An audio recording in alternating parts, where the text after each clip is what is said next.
పితా పుత్ర పవిత్రాత్మకు మహిమ కలుగును గాక. నేటి కారుణ్యవాక్కు.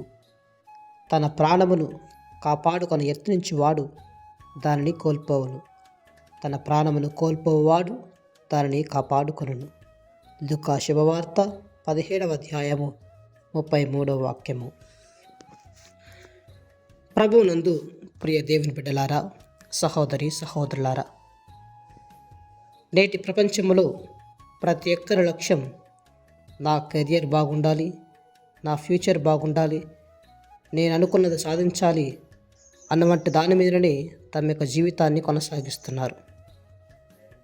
బాహ్యమైన శరీర పోషణ కోసం ఎన్నో ఆరాటాలు చేస్తూ ఉంటాం. ఈ జీవితాన్ని కాపాడుకోవడం కోసం ఎన్నో ప్రయత్నాలు చేస్తూ ఉంటాం ప్రియబిడ్డలారా. కానీ నేటి సువార్తలో యేసు ప్రభు మనందరికీ ఒక సవాలును విసురుతూ ఉన్నారు. తన ప్రాణమును కాపాడుకొని యత్నించువాడు దానిని కోల్పోవును, తన ప్రాణమును కోల్పోవాడు దానిని తిరిగి పొందుకొనును అని చెబుతూ ఉన్నారు. మనం స్వార్థముగా జీవిస్తే జీవిత అర్థాన్ని కోల్పోతూ ఉంటాం. మన జీవితం ఎలాంటిది అంటే విత్తనం లాంటిది. గాజు సీసాలో విత్తనాన్ని పెట్టినప్పుడు దానిని బిగుతుగా మూసినప్పుడు అది సురక్షితంగానే ఉంటుంది, కానీ ఎదగదు. కొద్ది రోజులకు అది ఎండిపోయి తనలో ఉన్న జీవాన్ని కోల్పోతుంది బిడ్డలారా.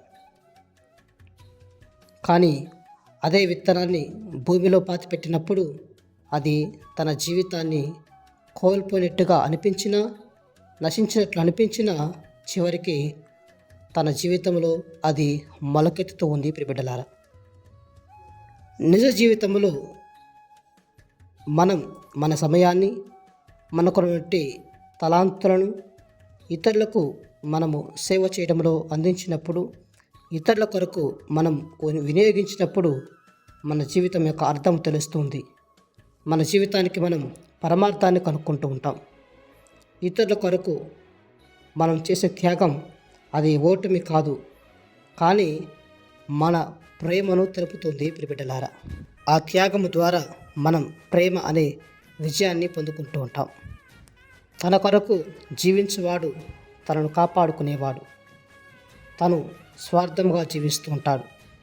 జీవితంలో ఒంటరిగా సోమరిగా మిగులుతూనే ఉంటూ ఉంటాడు. కానీ పరుల కోసం జీవించేవాడు ఫలితాన్ని పొందుకుంటాడు. దేవుని యందు జీవిస్తాడు, దేవుని యందు ఫలిస్తాడు. కాబట్టి మనం మన జీవితంలో ఎదగాలంటే ముందు మనం నశించాలి. మనం మనల్ని కోల్పోతుండాలి, మనలోంటి అహంకారాన్ని కోల్పోతుండాలి, మనలోంటి ఆ యొక్క రాగ ద్వేషాలను కోల్పోతుండాలి బిడ్డలారా. మనం మన జీవితంలో గెలిచే వరకు మన కథని ఎవరు వినరు, అది ఎవరికి అవసరం లేదు, ఎవరు మనల్ని పట్టించుకోరు. ఎప్పుడైతే నీ కథ ఎవరికైనా చెప్పాలన్నా, వినాలన్నా ముందు మనం గెలవాలంటే మనం ఓడాలంటే ముందు మనల్ని మనం నశింపజేసుకోవాలి. మన యొక్క ఎప్పుడైతే నశింపజేసుకుంటూ ఉంటామో మనం గెలుస్తూ ఉంటాం బిడ్డలారా. కాబట్టి మన యొక్క జీవితాన్ని కోల్పోతూ ఇతరులకు వెలుగునివ్వడానికి ఎల్లప్పుడూ కూడా ప్రయత్నిద్దాం. కాబట్టి ఈ పరిశుద్ధమైన సమయంలో దేవుడు మనకు తన యొక్క ప్రేమను కుమ్మరించాలని ప్రార్థన చేద్దాం. దేవుడు మనల్ని, మన కుటుంబాలను దీవించి కాచి కాపాడును గాక. ఆమేన్.